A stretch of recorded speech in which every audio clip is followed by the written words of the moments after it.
প্রত্যেকটা ফেডারেশনে গত 15 বছরের যে কি দুর্নীতি হয়েছে এগুলো লিপিবদ্ধ করতে হবে এবং এ থেকে পরিত্রাণের উপায় কি? ক্রীড়াঙ্গনের মাধ্যমেই বাংলাদেশকে বিশ্বের বুকে আমরা একটি উন্নত রোল মডেল হিসেবে পরিচিত করতে পারবো। সালাউদ্দিন ভাই এবং পাপন ভাই, আপনারা স্বেচ্ছায় পদত্যাগ করুন আর কুক্ষিগত করে রাখার চেষ্টা করবেন না। প্রিয় দর্শক, আপনাদের সবাইকে টিম স্পোর্টসের অফিসিয়াল ফেসবুক পেজ এবং ইউটিউব চ্যানেলে স্বাগত জানাচ্ছি আরও একবার। প্রিয় দর্শক, আমরা যারা স্পোর্টস লাভার, স্পোর্টস নিয়ে কাজ করি, আমরা দেখেছি গতকালকে বাংলাদেশের যুব ক্রীড়া মন্ত্রণালয়ে যে দায়িত্ব পেয়েছে নতুন উপদেষ্টা, যে নতুন মন্ত্রী আমরা যাদেরকে বলতে পারি, সেটা হচ্ছে আসিফ মাহমুদ। আমাদের ছাত্র বৈষম্য বিরোধী আন্দোলনের যে সমন্বয়কের একজন সমন্বয়ক, এখন তাকে দায়িত্ব দেওয়া হয়েছে। এক্ষেত্রে আপামর যারা ছাত্র সমাজ, জনসাধারণ যারা আছে, তারা সবাই মোটামুটি হ্যাপি। এখন অনেকেই আছেন, গতকালকে আমরা অনেকেই দেখেছি যে তারা অনেকে হয়তো বা কেউ কেউ ভাবছেন যে এত অল্প বয়সে কিভাবে সামলাবেন, এত ভার নিতে পারবেন কি না, তো এটা ওনাদের জন্য সম্ভব হবে না। তো অনেকেই বলেছেন যে আন্দোলন করা এক জিনিস এবং এই রকম দায়িত্ব নিয়ে চালানো আরেক জিনিস। তাদের জন্য আসলে বলতে চাই, আজকে তাদের জন্যই বিষয়টা আসলে এই ভিডিওটা করা। সো কেন কিছু কিছু লোক এরকম ভাবছেন? কারণ আপনারা জানেন বাংলাদেশে এখনও কিছু লোক আছে যারা এই যে আন্দোলন হয়েছে, এই যে গণঅভ্যুত্থান হয়েছে, এর বিরোধিতা কিন্তু করেছেন। এখন হয়তোবা তারা সবার সাথে মিশে যাওয়ার চেষ্টা করছেন। প্রথমেই একটা জিনিস বলে রাখি, এই যে নাহিদ, এই যে আসিফ এবং এই যে সাধারণ ছাত্র জনতা, আপনাদের উদ্দেশ্যে একটা কথা বলি, এরা কিন্তু অসম্ভবকে সম্ভব করেছে, এরা কিন্তু বাংলাদেশকে স্বাধীন করেছে। আমরা যদি বিগত 15 বছরের বিরোধী দলীয় নেত্রী বেগম খালেদা জিয়ার যিনি ভাষণ দিয়েছেন, সেখানে কিন্তু সেই খালেদা জিয়ার একই কথা বলেছেন, অসম্ভবকে সম্ভব করে দিয়েছে এই ছাত্র সমাজ।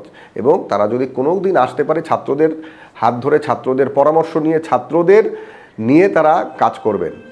সো এখন দেখেন, এখান থেকে একটা শিক্ষার বিষয় আছে। শিক্ষার বিষয়টা কি? শিক্ষার বিষয়টা হচ্ছে এই যে ছাত্রদের যে উদ্দীপনা, এই যে ছাত্রদের যে চেতনা, এগুলোকে ধারণ বাহন করেই কিন্তু সামনে আগাতে হবে। এখন যে বিষয়টা নিয়ে আজকে ভিডিও করা, সেটা হচ্ছে আসিফ মাহমুদ দায়িত্ব পাওয়াটার পরে তার জন্য কতটুকু চ্যালেঞ্জ হয়ে গেছে এবং মানুষের এক্সপেকটেশন কি, মানুষের এক্সপেকটেশন সে কতটুকু পূরণ করতে পারবে, এই বিষয়টা নিয়েই আমরা আজকে আলোচনা করার চেষ্টা করব। দেখেন, গত 15 বছর ধরে আমরা তো আসলে আমাদের এক্সপেকটেশনও ছিল না সাধারণ মানুষের, এবং চাওয়া পাওয়াও ছিল না।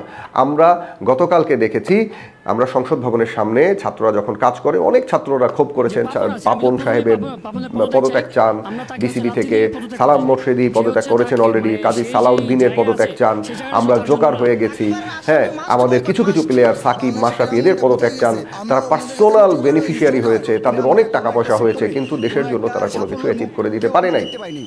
সো 15 বছরই যখন আপনারা কোনো কিছু আদায় করে নিতে পারেননি, এই আমজনতাদেরকে বলবো, সাধারণ মানুষকে বলবো, এই ছাত্রদের উপরে বিশ্বাস রাখতে হবে। গতকালকে একটা বিষয়ে দেখেছি যে গোলাম মোল্লা রনি বলেছেন যে 24 ঘন্টার ভিতর ওনাদের প্রুফ করে দিতে হবে। আরে ভাই, 15 বছরে আমরা কিছু করতে পারিনি আর আপনি 24 ঘন্টা যাচ্ছেন? অনেক ছাত্র বলেছে মাত্র শুরু করেছে, তাদেরকে সহযোগিতা করতে হবে। প্রথমত এই জায়গাটায় আমাদের সবার ঐক্যবদ্ধ হতে হবে যে ছাত্রদের হাত ধরে সম্ভব। স্পোর্টসকে এখন স্বাধীন মুক্ত একমাত্র করতে পারবে এই ছাত্ররা। এবং অ্যাপ্রিসিয়েট করি এই টোটাল বডিকে, যারা নতুন সরকার এসেছেন এবং দুইটা সেক্টরে, একজন হচ্ছেন নাহিদ, আরেকজন হচ্ছে আসিফ। তথ্য ও প্রযুক্তি খাতে একজনকে ইনভলভ করেছেন, একজনকে ইনভলভ করেছেন যুব ক্রীড়া খাতে। এখন আসিফের জন্য কতটুকু চ্যালেঞ্জ হবে? আসিফের জন্য চ্যালেঞ্জ অবশ্যই হবে। কারণ কি?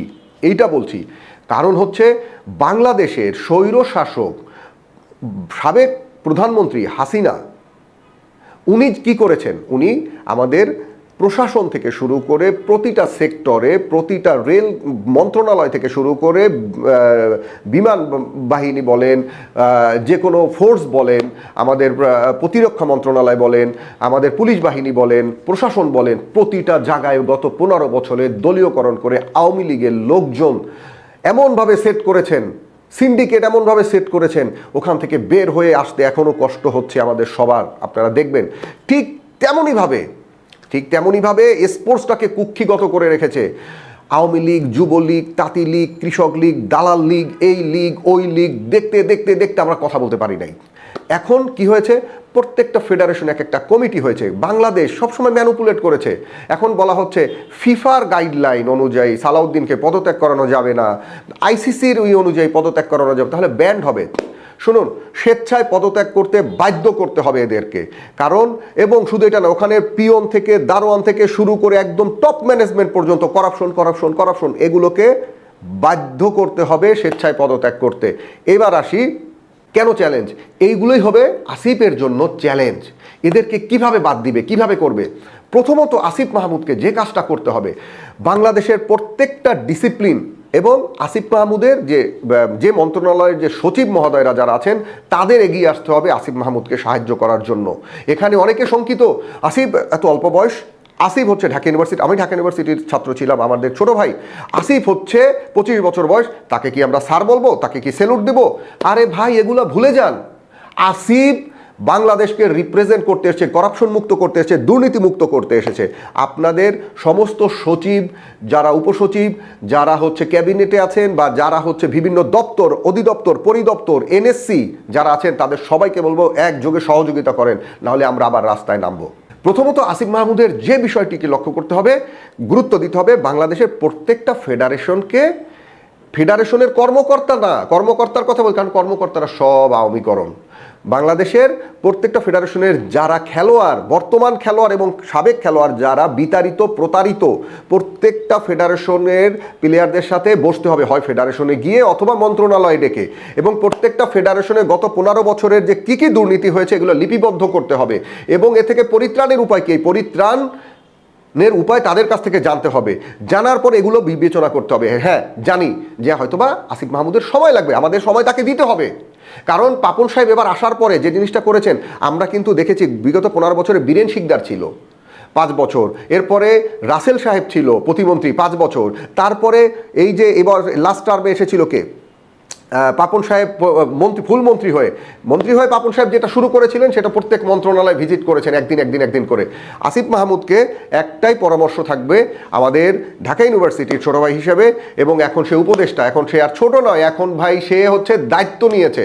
তাকে যে জিনিসটা করতে হবে, প্রত্যেকটা ফেডারেশনে ভিজিট করা, অথবা প্রত্যেকটা ফেডারেশনের বর্তমান এবং সাবেক খেলোয়াড়দেরকে সবাইকে ডেকে নিয়ে আসতে হবে, এবং ডেকে নিয়ে তাদের কাছ থেকে সমস্যাগুলো জানতে হবে, এবং তাদের কাছ থেকে সমস্যা সমাধানের একটা পরিকল্পনা নিতে হবে।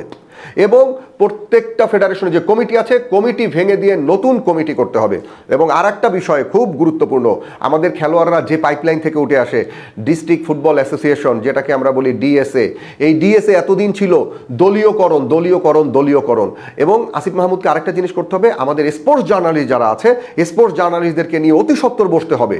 স্পোর্টস জার্নালিস্ট চাটুকারী স্পোর্টস জার্নালিস্ট না, যেই স্পোর্টস জার্নালিস্টরা সত্যের পথে কথা বলেছে, সত্যের সাথে কাজ করেছে, আমরা যদি দেখি যে প্রতিবাদের স্বরূপ কাজ করেছে, কথা বলেছে, বিভিন্ন সাংবাদিকরা আছে, নোমান ভাই আছে, রিয়াসাদ আজিম আছে, এরকম আরো অনেকে আছে। হ্যাঁ, ইয়াং, আমি বলতেছি আমাদের যারা প্রবীণ সাংবাদিক স্পোর্টসের এবং নতুন সাংবাদিক, এই সাংবাদিকদেরকে নিয়ে বসতে হবে, বসে এদের কাছ থেকেও কিছু পরামর্শ নিতে হবে অতি সত্বর। সো এই জায়গাটায় আমাদের যে জিনিসটা করতে হবে, প্রথমত হচ্ছে তাদের সাথে বসে দলীয়করণ মুক্ত করতে হবে, এবং ডিস্ট্রিক্ট ফুটবল অ্যাসোসিয়েশনগুলোকে সক্রিয় করতে হবে, ওখান থেকেও দলীয়করণ মুক্ত করতে হবে। সো এই বিষয় দুইটিকে প্রাধান্য দিয়ে আসিফ মাহমুদের কাজ এগিয়ে নিয়ে যেতে হবে, এবং আমি মনে করি যদি এইটা সে করতে পারে এবং আমাদের করার জন্য তাকে সহযোগিতা করতে হবে, এবং তাহলেই আসিফ মাহমুদ সফল হবে। আর আসিফ মাহমুদ যদি সফল হয়, আমাদের ক্রীড়াঙ্গন স্বাধীন হবে, ক্রীড়াঙ্গন মুক্ত হবে, এবং ক্রীড়াঙ্গনের মাধ্যমেই বাংলাদেশকে বিশ্বের বুকে আমরা একটি উন্নত রোল মডেল হিসেবে পরিচিত করতে পারবো, যেটা অলরেডি করে দেখাইছে কাতার, যেখানে সৌদি আরব চেষ্টা করে যাচ্ছে। এবং স্পোর্টসই একটা মাধ্যম, যে স্পোর্টসের মাধ্যমে পৃথিবীতে যে একটা শান্তির দেশ, পিসফুল কান্ট্রি হিসেবে পরিচিত করার আর কোনো ওয়ে নাই। সো আপনারা সবাই ভালো থাকবেন, এবং আমাদের নতুন যুব ও ক্রীড়া মন্ত্রণালয়ের নতুন উপদেষ্টাকে সবাই সাহায্য এবং সহযোগিতা করবেন, বিভিন্ন সময় বিভিন্ন পরামর্শ দিয়ে যে যেখান থেকে পারেন। এবং একটা কথাই বলবো, সালাউদ্দিন ভাই এবং পাপন ভাই, আপনারা স্বেচ্ছায় পদত্যাগ করুন, আর কুক্ষিগত করে রাখার চেষ্টা করবেন না। ধন্যবাদ সবাইকে।